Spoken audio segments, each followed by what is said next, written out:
What's going on, bottom line viewers? It's Mitch back here with another NFL video, and in this video I'm going to break down my rankings for the AFC conference. Now that the NFL draft is officially over, I can dive into the 2020 NFL season and give you my thoughts on every single roster as it stands right now after free agency, after the draft. These rankings are going to be a little bit different than ones that I've done in the past. I've put together a criteria that is bias proof. I'm just writing down rankings, the quarterback position, coaching, weapons, offensive line, secondary, front seven. All of those categories are measured from 1 to 16 for every team in the AFC. I put down what I think they are in terms of the ranking, then I add it up, and I give you my top 16.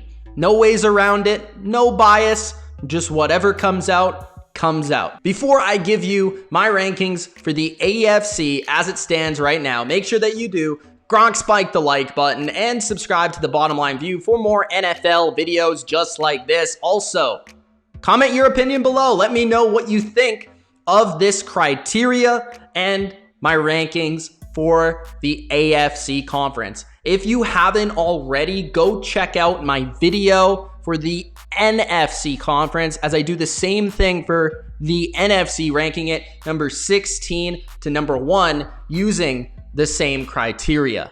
The worst team in the AFC right now, in my opinion, is the Jacksonville Jaguars. The Jags go into the 2020 season, as it stands right now, as the team that I have the least faith in the entire AFC. They come in with a 78 rating, 78 points on my scale, and a quarterback coach rating of 30, which is tied for the lowest in the entire NFL through my criteria. Taking a look at their team, it's really lost a lot of their premier playmakers, a lot of their big names, especially on defense. Calais Campbell is gone. AJ Bouye is gone. Jalen Ramsey is gone. Yannick Ngakoue is going to be gone at some point. Some point he's going to be traded eventually. They did add Joe Schobert to the linebacker group. They did have a really successful draft, but I don't know if that draft is going to help them as much now as it could potentially help them in the future. Offensively, they added Tyler Eifert.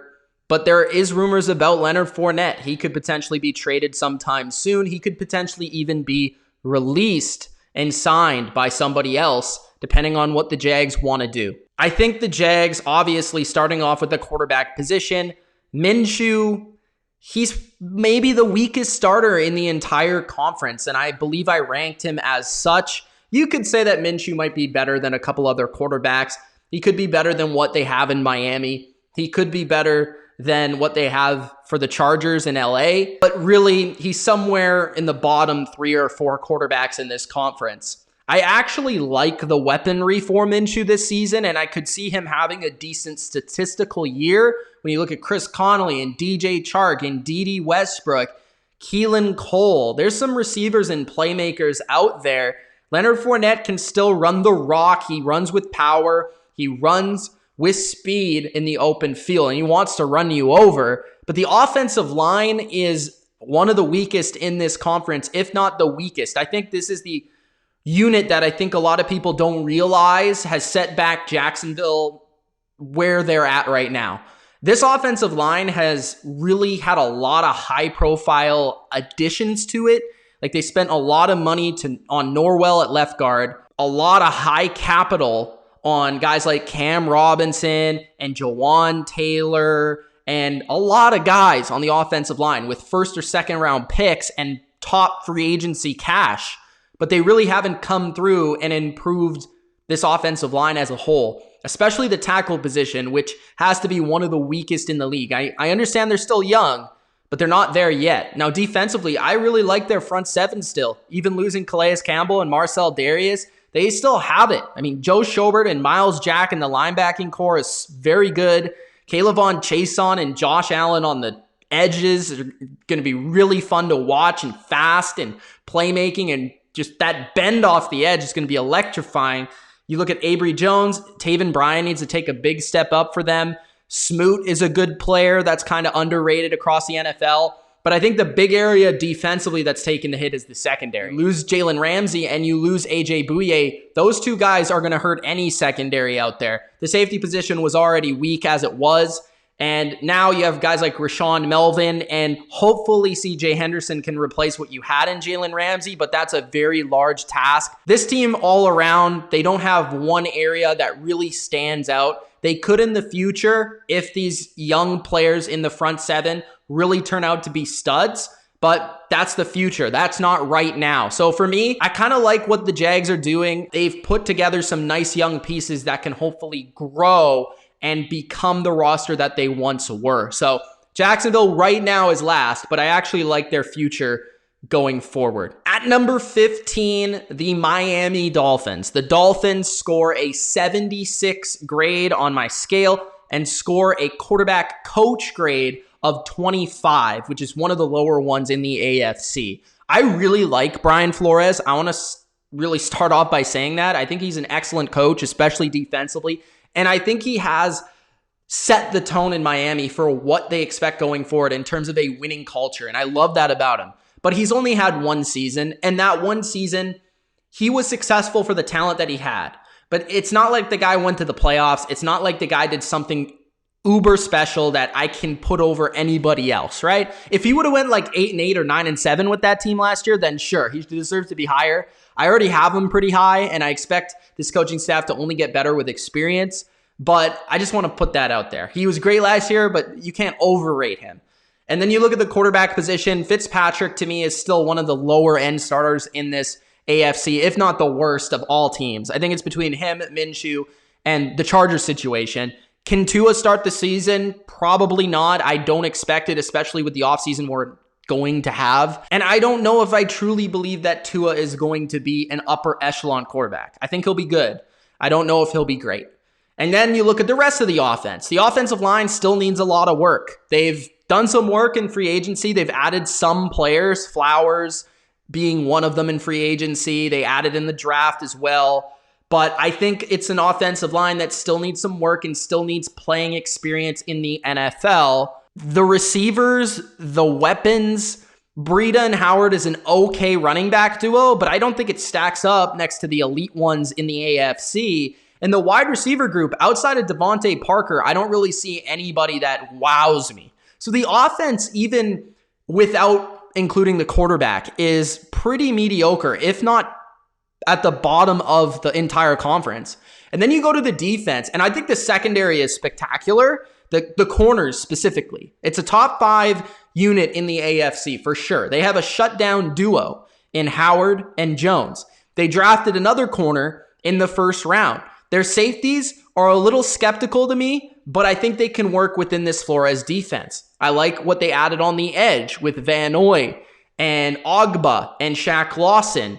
But up front, they have a lot of younger players that have not yet proven that they're good in the NFL. Linebackers are just okay. So to me, the Dolphins, they don't really have outside of their secondary like a really good unit that I think can carry them. Offensively, I think they're going to be less than spectacular. And I just don't see the quarterback play to be able to carry them to some of these wins that some people think they're going to be able to get this year. I think they're still a season away from being a good team in the AFC. So at number 15, I have the Dolphins. At number 14, I have the New York Jets. Another AFC East team clocks in here in the bottom 3. The Jets are just one spot ahead of the Miami Dolphins. And honestly, I could see these two swapping throughout the season, swapping spots. I could see the Dolphins outperforming expectations. I could also see the Jets outperforming expectations. But as it stands right now, the Jets score a 73 grade. That's 3 points higher than the Dolphins, and they have a quarterback coach grade of 22, which is also 3 points higher. So basically, the difference for me between the Dolphins and the Jets is in part Sam Darnold, and I think also their front 7 is better and very, very talented. Other than that, I mean, these two teams are very comparable. I don't think either team has great weapons.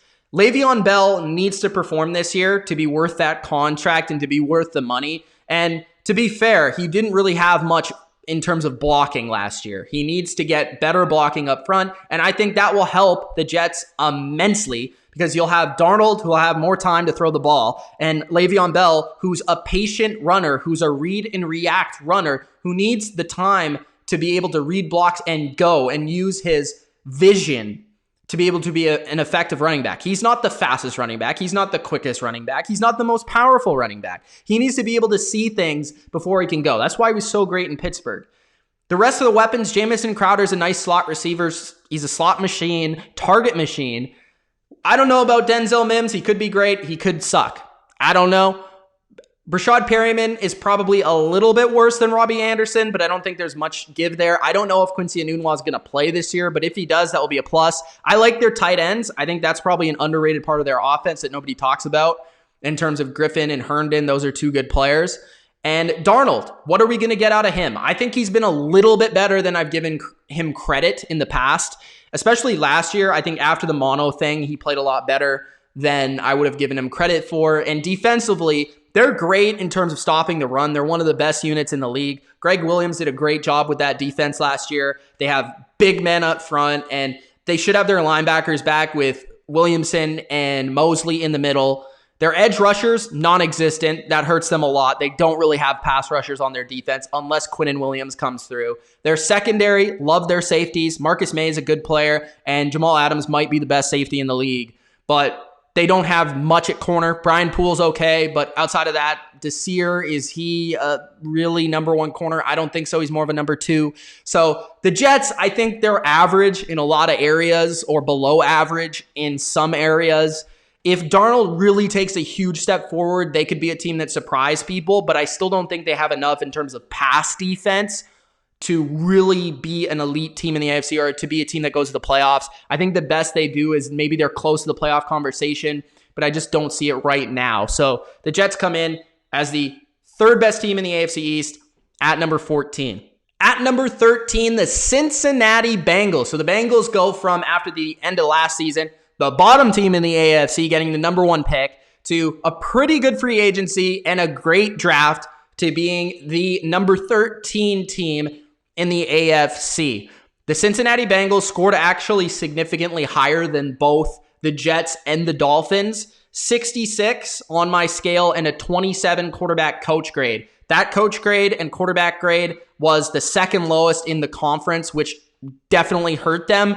And that's basically because Zach Taylor, I don't know if he's a legitimate good NFL head coach. I just didn't see enough from him last year to say that I think, like with Brian Flores, I think he elevated his team. I think Taylor, if anything, hurt his team. I like some of the things he does offensively, but I don't know if he was meant to be a head coach. I like Joe Burrow a lot. I would already rank him ahead of a few starting quarterbacks without even seeing him play an NFL game, but I can only go so far with the first overall pick in the draft. Now, as for the rest of the team, I think they're counting on a lot of these players that have been injured or younger guys that they drafted on the offensive line to really come through, but I am not impressed with their tackle situation. And if they're going to get success out of Joe Burrow, they're going to need to improve that area, or at least those guys are going to have to play better out of their minds. The wide receiver position might be the best in this entire conference, maybe even better than Kansas City when you really look at it. I mean, they have so many guys. AJ Green is going to be back this year. Tyler Boyd, who's one of the better slot receivers. John Ross, who's a speedster and an effective player when he actually plays, I understand. They added T. Higgins in the draft. They have a lot of talent. They go 5 or 6 deep at this wide receiver position. Tight end, maybe not quite as good as it's been in the past, but you still have Joe Mixon at running back and Giovanni Bernard. That's a great duo, and Joe Mixon's super undervalued across the NFL. He's an excellent running back, which last year he really showed me because his offensive line wasn't opening any holes for him, but he makes people miss. And their defense, guys, their defense, check out their front seven. I mean, especially their defensive line. Their defensive line could be one of the best in the league this year. And if the reason the Bengals, for some reason, turn out to be, a really good team this year or turn out to be like a surprise playoff team, it's because their defensive line dominates. They added DJ Reader, which will hopefully solve their run defensive woes, which I possibly could. You add him alongside Geno Atkins, that's probably the best D-tackle duo in the league, if I'm not mistaken, especially when it comes to one pure run defender and one pure pass rusher. Sam Hubbard really has been good this first 2 seasons. Carl Lawson, when he's on the field, is a sack machine. On the other side, Carlos Dunlap is still a really good pass rusher. Their linebackers are a little weak, but they added some in the draft. The corner position has gotten better through free agency. They added, I believe, Alexander from the Vikings. They added Trey Waynes from the Vikings. I think Trey Waynes is going to be a big upgrade over Kirkpatrick at the second corner spot. William Jackson, when he's healthy, he's a good corner. Safety, they added Von Bell from New Orleans. So they have a deeper secondary now. They have a really impressive D-line. Yes, their linebacker position isn't great, but I like their defense going into next year. I think it could take big strides, and their offense was pretty good with Andy Dalton at the helm last year at the beginning of the year and with them healthy. So the Bengals could sneak up on people. I think they're pretty good, and that's the reason why they've elevated themselves to this spot here at number 13 in the AFC. Number 12 in the AFC might be a shocker to you guys. I have the Houston Texans all the way down at number 12 in the AFC. The conference that is looked at as the one that's maybe weaker than the NFC as a collective whole or with less depth is just a team that I feel is Deshaun Watson or bust. And I think that's why they graded so low on my rankings. They got a 58-point total in my criteria. That is 8 points higher than Cincinnati, but that's also 8 points lower than the team that's one spot ahead of them. So kind of like Atlanta was in the NFC, they are the team that's in the middle of no man's land. They are the team that, yes, because of Deshaun Watson, they potentially have a higher upside than a team like Atlanta in the NFC. And because the NFC is deeper, I could see Houston potentially making the playoffs because of that one quarterback that's just a playmaker. But really, they're a team that is probably most likely going to be just average. Not bad, not great, but just straight up average. And that's the way I look at the Houston Texans. They actually scored a very high quarterback coach score. They tied for 4th in the entire AFC. Bill O'Brien's a pretty decent coach in the NFL. I know he's not a great GM, but when it comes to game planning offense, putting together an offensive scheme, and winning some games, Bill O'Brien can do that, and he can get you to the playoffs. I think that's a big reason, along with Deshaun Watson, they've been successful over the past couple of seasons. Now, their other area of strength is their weapons department. They have a lot of different receivers. I would say they go 4 deep, maybe even 5 deep with pretty good receivers. You look at Will Fuller and Brandon Cooks, who are both speedsters, burners, and can go down the field. I think adding another burner like Brandon Cooks is going to be something that is actually going to give more teams fits than having to cover a guy like DeAndre Hopkins, because Hopkins is great when he's covered. I mean, he's a go up and get it receiver. He's not a burner. So having Brandon Cooks and having Will Fuller running vertical routes is going to open up guys underneath like Randall Cobb. Kenny Stills is another guy that can run. And Kiki Kote is another guy who could make some magic underneath, right? So Laramie Tunsil was a big time upgrade to their offensive line. I think they're actually underrated when it comes to run blocking. Pass blocking wise, they're still in the weaker department, but they're not one of the worst offensive lines in the AFC no longer. Tight end position is just fine, whatever, it gets the job done. David Johnson could be an upgrade over Carlos Hyde. We'll have to see how that works out. He definitely is as a pass catcher, and you also have Duke Johnson as a running back. So these are some weapons for Deshaun Watson to make some magic and potentially win some shootouts. Now, defensively, they don't have the defense that I would say is perfect for a team that wants to win shootouts. Like, they don't have a really great pass rush. Outside of J.J. Watt and maybe Whitney Merciless, who's probably overrated at this point, they don't have anyone that can rush the passer. And their defensive line has stripped any depth that it used to have. DJ Reader is now gone. You're replacing him with younger, unproven players. The linebacker position is pretty good, but struggle a little bit in coverage like McKinney and Cunningham. Good players versus the run, not so great versus the pass. The corner position, it might be the weakest in the entire AFC. I like Roby. Outside of that, I don't love anybody in the secondary other than Justin Reed. I think Reed and Roby stand out, but outside of that, I mean, this is pretty weak secondary. And probably, I think I ranked it the weakest in the entire AFC. They've just consistently been torched in the passing game. So if they're not able to get after the quarterback, if they're not able to cover, that spells disaster defensively. Sure, you can stop the run, but this is a passing league nowadays. And if you're going to hope to win a lot of shootouts, there's just going to be games where Deshaun Watson can't carry you. So at number 12, I have the Houston Texans in terms of pure talent. Maybe they're better than this because of Watson, but that's where I have them in terms of pure talent. At number 11 in the AFC, I have the Cleveland Browns. Honestly, I expected to have the Browns a little bit higher than just 11 in my rankings. A 50 overall points total, which is 8 points actually higher than the Houston Texans, and just 1 point below 3 different teams. So a lot of teams tied at 49 or 48 points. So Cleveland is really close to the middle of the pack in the AFC, but they have immense talent. When you actually break it down, their quarterback-coach combination was a 25. So you put 25 for just quarterback and coach and 25 for the rest of the entire roster. That means they have elite weapons, which they do. They have an elite offensive line now.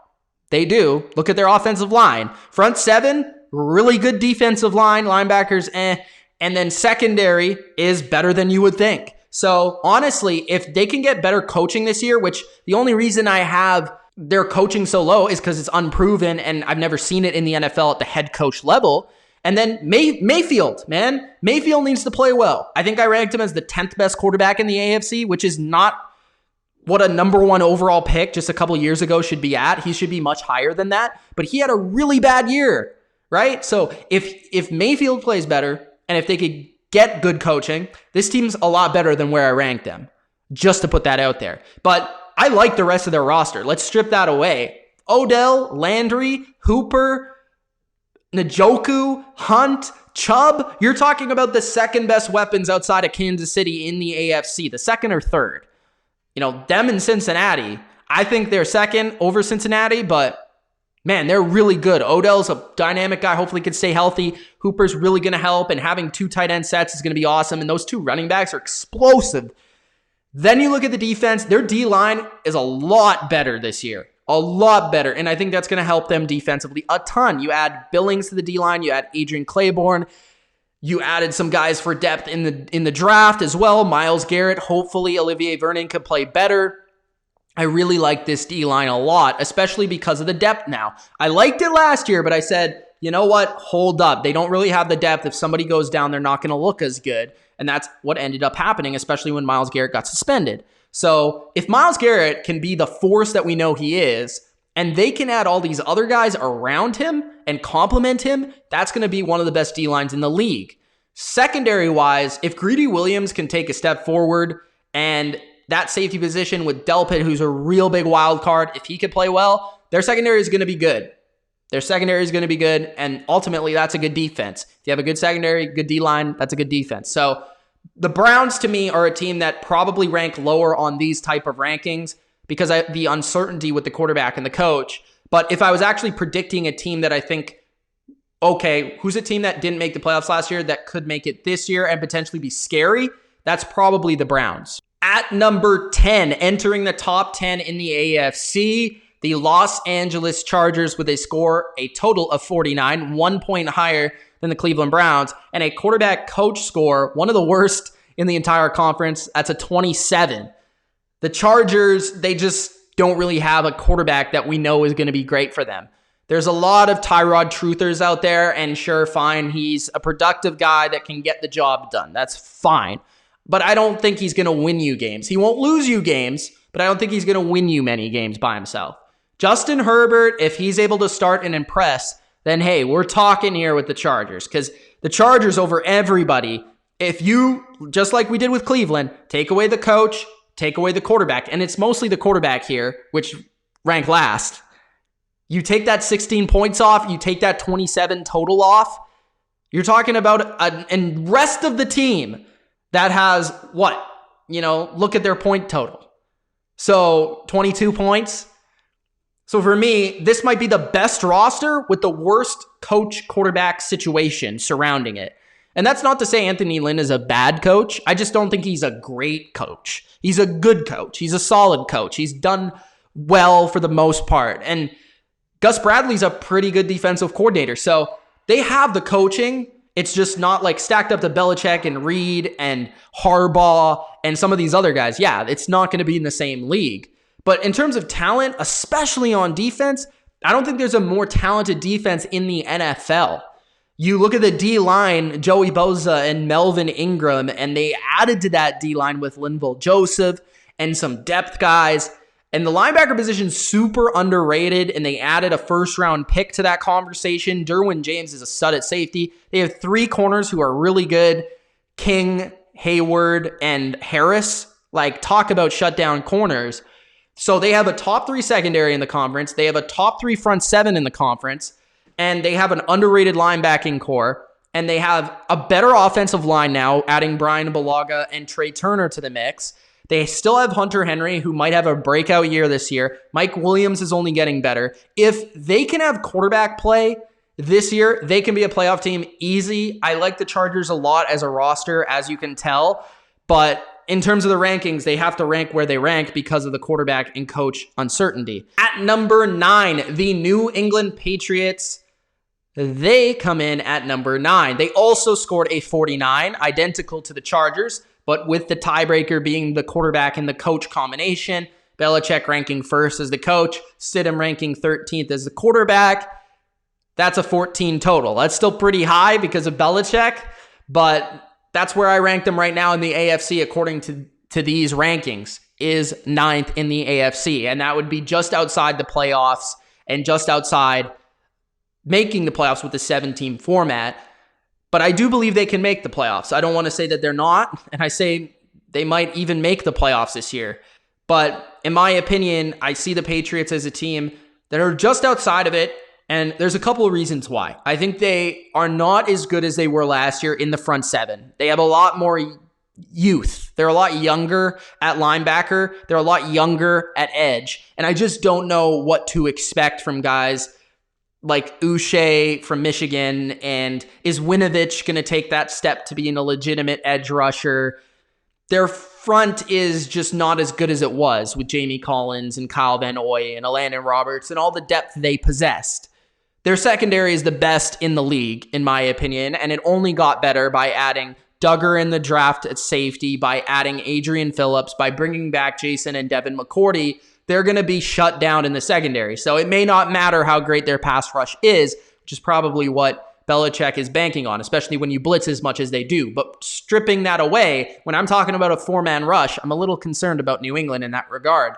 Now, offensively, I think their offensive line will be better this year with David Andrews back at center and Isaiah Wynn being healthy at left tackle. When he plays, he's really, really good. I could see him being a Pro Bowler very soon. Tight end position should be better with the guys that they drafted. Wide receiver, hopefully Sanu and Edelman are healthy. And maybe this is a more talented team that is going to be around Stidham this year than the team that was around Brady last year due to the injuries. And maybe the defense takes a little bit of a step back and aren't as dominant because they're not as experienced. But this is a team with a good blend of experience and youth. And if Stidham can have just an okay year, they should be in the playoff conversation, especially with Belichick and McDaniels, who are the number 1 coaching duo in the league. Patriots, there's just too much uncertainty surrounding Stidham, and really their other weak position is that weapons department. They just don't have a lot in terms of that wow guy that makes you say, we need to double him. You know, if you double Edelman, he's going to be taken out of the game, and then who else is going to step up? That's really what teams figured out last year. So Patriots come in here at number 9, could potentially move up before the season, move down maybe, but I have them right now at number 9.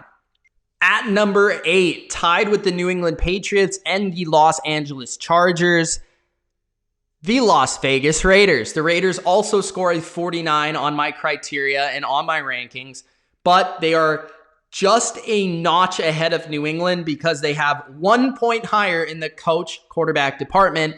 Gruden ranking lower than Belichick, but Carr ranking as, I believe, the 7th best quarterback in the AFC, which is 6 spots higher than Jared Stidham. The Raiders improved their team a ton this year. When it comes to if they can make the playoffs or not, if they can be able to take that next step this year, because they were close last year. And remember, there's 7 playoff teams this year, not 6.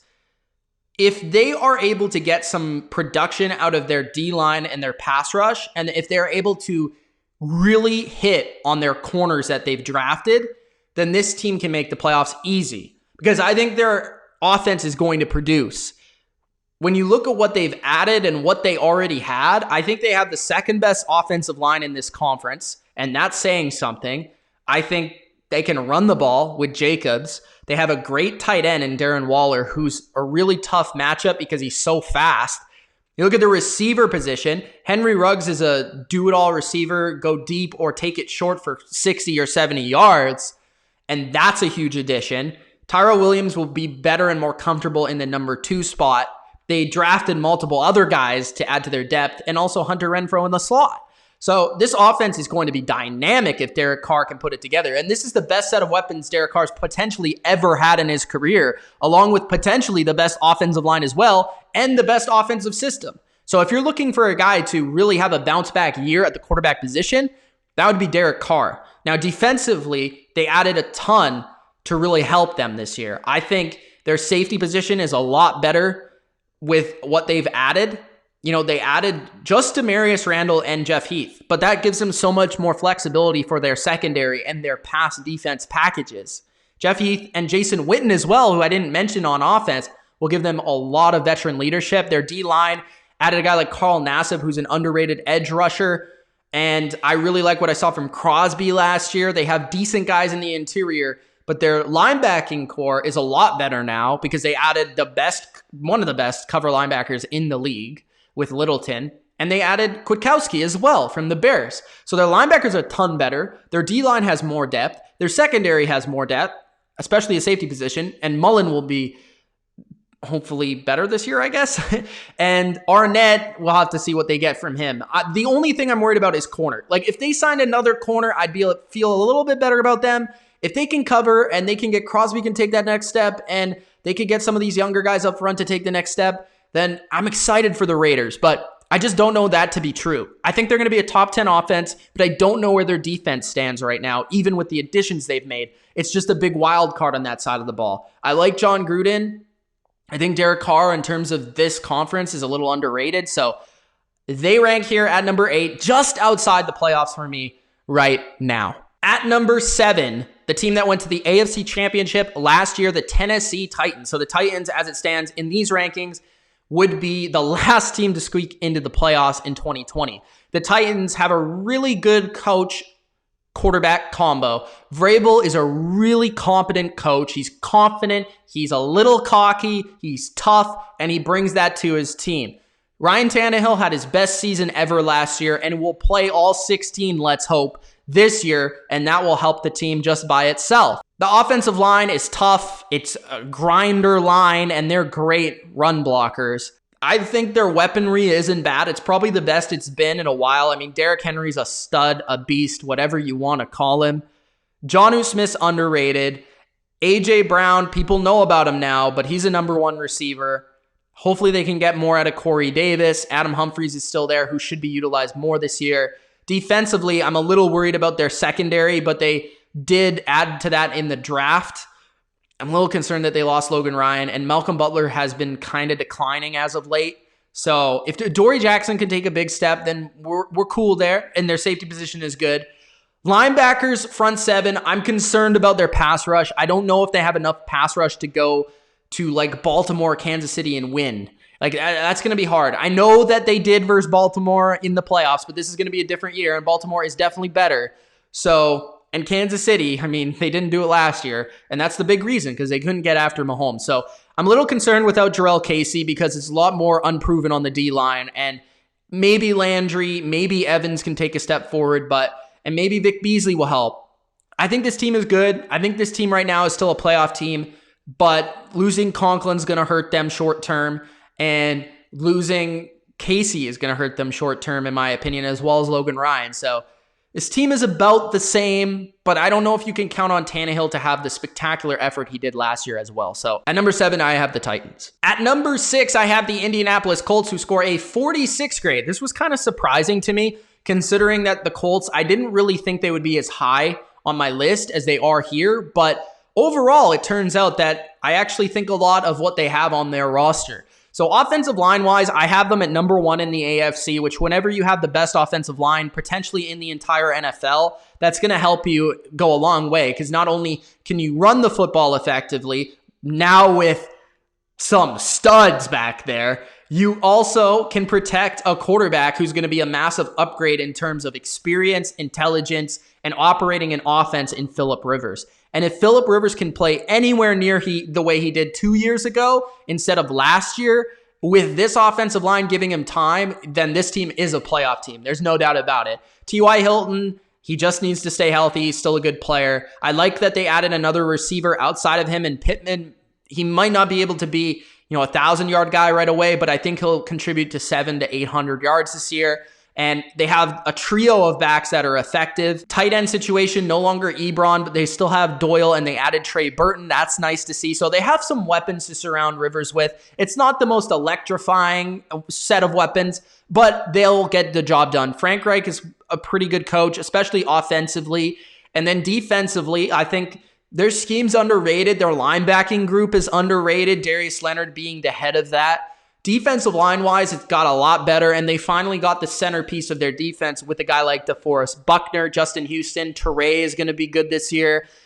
I like what they've done defensively. I wish they would have added more to corner other than just Xavier Rhodes, but we'll have to see how he works out. Maybe he plays like a stud. We really don't know. I think within this defensive scheme, he could be better.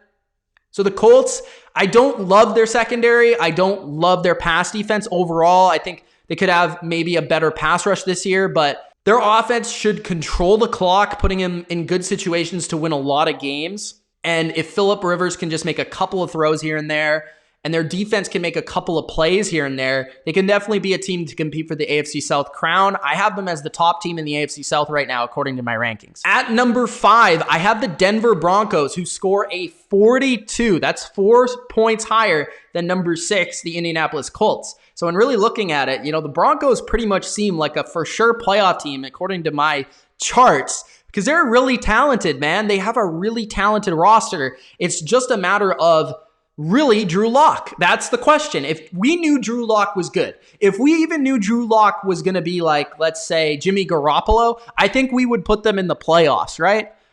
If we knew he was going to be average, right? So as long as he's average, I think this team's a playoff team. And yeah, they might be a little bit young offensively, but I think sometimes that could be good, especially when you have a young quarterback. They're going to play with confidence, they're going to play with swagger, and they're going to play with chemistry, I think. Jerry Jeudy was a really nice add to this wide receiver group, as well as Hamler in the slot. The offensive line, it's not great, but I don't think it's bad, especially at tackle. And then you look at Noah Fant, who I think is going to be a dynamic weapon this year, take a huge leap forward. Gordon and Lindsey is electrifying. You look at the defense is going to be so good. I mean, this D-line and this pass rush is out of this world. I think this is the best front seven in the entire AFC. You have Bradley Chubb and Von Miller, who are 2 of the best edge players in the league. You have really underrated linebackers in the middle, and a D-line that added Casey to it. This is a good line. This is a really good front seven, and Vic Fangio will be able to dictate matchups off of that. You add A.J. Bouye to the secondary, and I really like the safety duo as it stands already. So the Broncos are extremely talented. They have really good coaching. I think adding Shermer as the OC might have been the best assistant coach hiring of any team in the league. So, and you have Munchak as the O-line coach. This is a really talented coaching staff, really talented roster, and I would be betting on the Broncos to make the playoffs as it stands right now. At number 4, I have the Buffalo Bills. And when you take the top 4 in the AFC, it's clear. I think these 4 teams are the best teams in the AFC, and there's no discussion around it. The Buffalo Bills grade at a 36, which is 6 spots higher, 6 points higher than the Denver Broncos. Clearly, they're a top 4 team. The Bills have one of the best defenses in the league with one of the best schematic defensive coaches in the league who's going to put together a game plan similarly to McDaniels or Shanahan or Sean Payton offensively that is going to mess an offense up, basically. They're going to take away what you do best. Their D-line is a lot better now, adding guys like Addison to the line, adding some depth in there as well. Quentin Jefferson's an underrated name that they added to the mix. This linebacking group is pretty good. I think Milano being the underrated one of the group. Norman could really shock you at corner. I wouldn't be surprised if he really got back to being a really good player. And Tre'Davious White's a stud. Their safety duo is great. Offensive line is pretty much the same as it was last year, but I expect Ford to take a step forward and some of these younger guys to take a step forward, hopefully, because I think that might be the flaw of this entire team, honestly. Their run D could be a little weak, but I think what they've added is good enough on the D line to help that out. Offensively, the weapons are much better. Stephon Diggs is going to help Josh Allen a lot, and I really like that they added another running back alongside what they already had in Singletary, so This is a great roster. I think Josh Allen is super underrated by a lot of people. Yeah, he's not great, but he could be. He has a lot of potential, and I don't think we've seen the best from him yet. He protects the football too. Just check the stats, and he makes plays with his legs. He makes plays with his arm. He's going to have his best season yet this year, and Stephon Diggs, Cole Beasley, and John Brown are going to be a big reason for that. One of the better trios in the AFC at receiver. So the Bills, they're for sure an elite AFC team at number 4. At number 3, this one may surprise people for how high they rank on my list. The Pittsburgh Steelers come in with 32 points, 2 points higher than the Bills, and have a pretty darn good quarterback coach duo when it comes to Mike Tomlin and Ben Roethlisberger with 8 points. Think about what Mike Tomlin did with this team last year. They were 1 game away from making the playoffs with Duck Hodges at quarterback. That is good coaching. Their defense is one of the best in the league. Their front 7 is dominant. Their pass rush is really, really overpowering. Yes, they did lose Hargrave in the middle, but I don't think they'll miss him a ton because they have good depth there. Hayward and Tuitt are studs. You have Watt and Dupree back, who's a stud. Bush should only get better. Fitzpatrick is a playmaker back there. Their corners are okay, maybe a little bit better than okay, but I wouldn't say they're like upper echelon or anything, but they get the job done when you have that sort of front 7. The offensive line is top 5 in the AFC. They added Ebron, they added Claypool to the tight end wide receiver group, and I think they have some young players offensively that are really going to take off, like Johnson, and Juju should really help having Ben back. And oh yeah, I didn't mention Ben is back. A Hall of Fame quarterback. So as long as he's something just like a ghost or like a shell of himself, he'll be better than what they had last year. So Ben, the Steelers, they rank at number 3. I think they're the team that nobody's talking about in the AFC Elite that definitely belong there. At number 2, the Baltimore Ravens. Yes, I don't have the Ravens ahead of the Chiefs, who, spoiler alert, are number 1. They're actually tied. But, of course, I have the quarterback-coach duo being the deciding factor, and what do you know? The quarterback-coach duo of the Kansas City Chiefs are number 1. Yeah, they score 3 because Andy Reid's the second best coach in the entire NFL and the second best in the AFC, and they have the number 1 quarterback in the NFL. Do the Chiefs. So we'll talk about the Chiefs in a sec. But the Baltimore Ravens first. The Ravens have done a great job. I think their defense is actually going to be a lot better than it was last year, and it was already really good last year. But I think they're going to be a lot better versus the run, which will help them in a lot of situations, force people to put into passing situations. Adding Calais Campbell, adding Derek Wolfe, adding these type of guys to this D-line is really going to help them stop the run and also get after the quarterback. Campbell back in that 3-4 type of defense is going to be interesting to watch. They added Patrick Queen in the first round, which will really help their linebacking group, which was the worst position on their team last year. And their secondary is spectacular, very deep cornerback group. Earl Thomas is there at free safety, and he's healthy going into this season, which is nice to see. And Humphrey's only going to get better as a shutdown corner. Marcus Peters is there for a full season and off season, which is nice. And their offense, I think, is better in terms of weaponry. They added a couple of receivers. They added a running back in J.K. Dobbins. Yes, their offensive line is worse, and I'm a little bit concerned about that. And I'm a little bit concerned that teams know what to expect from them offensively this year. But I don't think it matters because Lamar Jackson is just that dang good. So the Ravens are at number 2. At number 1, the Kansas City Chiefs. The Chiefs are still the best team in the AFC and maybe the NFL. Again, best quarterback coach duo in the league, and they have just an excellent offense. It's really about the offense. I mean, their offensive line is probably not one of the best in the AFC, but it's in the middle, and they have a really good tackle duo, which helps them because they're a passing team. But they're so tough to stop because they have Hill and Watkins and Kelsey, and the list goes on. And they added Clyde Edwards-Helaire, and they have Damian Williams already. And like, if you stop one guy, you're going to have to deal with the other. If you stop the second guy, you have to deal with the third guy. If you stop the third guy, you're going to have to deal with the fourth guy. They're just impossible to stop, especially with Mahomes at the helm and the coaching that they have and the coaching they possess offensively. And then defensively, they have a really good pass rush, which helps their mediocre to not very good secondary. And Tyron Smith is such a good player in the back end. As long as he stays healthy, they'll be fine in the secondary. And Thornhill will be back. He'll be better, and he's a good player. And linebackers probably got better because they added a young kid. The Chiefs, for obvious reasons, are number one. They're the Super Bowl champs, and they'll go in as the reigning champs. They are tied with the Ravens on my rankings, but I do give them that advantage because Mahomes and Andy Reid. So there you go. There you have it. Those are my AFC rankings as they stand right now. Going into the 2020 season, they'll probably change, but that's where they are according to this criteria right now here in May. Thanks, guys, for watching. If you enjoyed, Gronk, spike the like button, subscribe to the channel for more NFL videos just like this. It's Mitch. Peace.